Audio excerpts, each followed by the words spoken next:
Self-reflection for Randa 2020 or Self-Reflection Model 2020. With this, we will talking about the three parts of model, which is the reviewing, framing, and interpreting. The topic that we will learn on these three kinds of model, it's all about technology as a way of reviewing. So with this, we will going to start with reviewing. So when we say reviewing, it is we will talking about the student, or we will stick to one the student.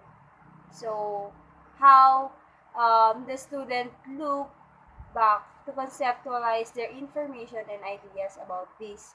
So as a student, for me, um, it's really it's really helpful that the technology that has, because it is very useful to every student. As a student in reviewing, as a reviewing my thoughts or my information and ideas about the technologies as a good life, I am the one to um, prove that I considered that technology is one of the big good life of student. Why? Because technology, it's a lot of information, a lot of enjoyment, a lot of entertainment, which is it can help us to be more productive and to be more progress in our lives. So with this, um, technology help us as the student to know a lot of knowledge and a lot of information which we can use to our studies. So with this, it's very lucky to have a technology because we can search the jargon words, the technical words. Those are the reason of why technology is really important as a student. When the humanity and technology across, um, for me, I think when um, telephone was already existed.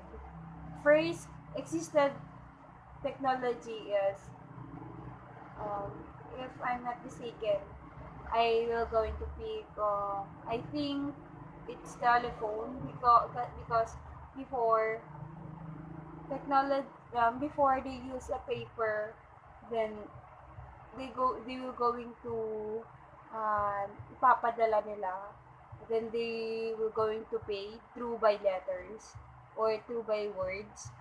It's ang very mahal ng bawat words. So with this, it's really hard before Asian time because without technology, you can really feel the hardness of the life on this. We cannot really feel the good life, as I said before.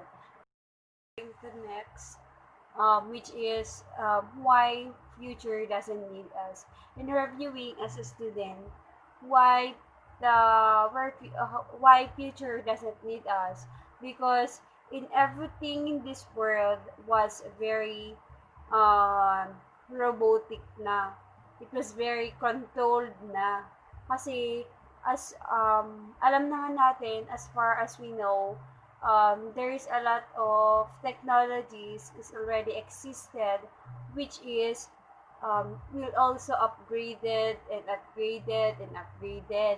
So with this, we know that technology now is very helpful, so that it they considered as a person as nothing na, wala na ang tao, hindi na kailangan sa mundo because everything is controlled by the technology.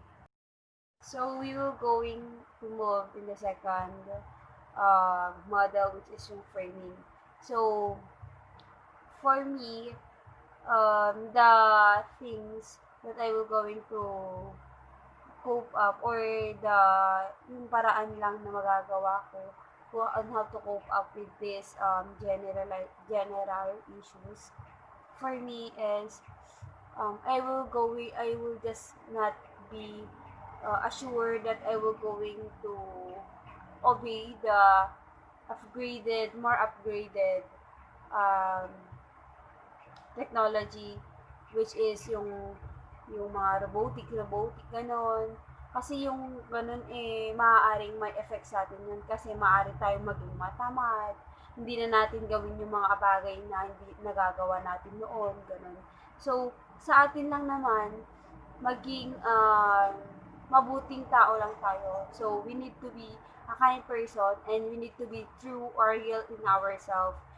So, we will going to move in interpreting, which is the predictions about the future will happen. So, as we know, technology now is very upgraded. If I were going to predict what will happen in the future, I think it's the world was very messy. Why? Because as for now, because of the upgraded technology, there's a lot of person who encourage to buy those technology which they can use in to different way. It's either in a bad way or it's either in a good way. They use it as for their self. Can we go tonight?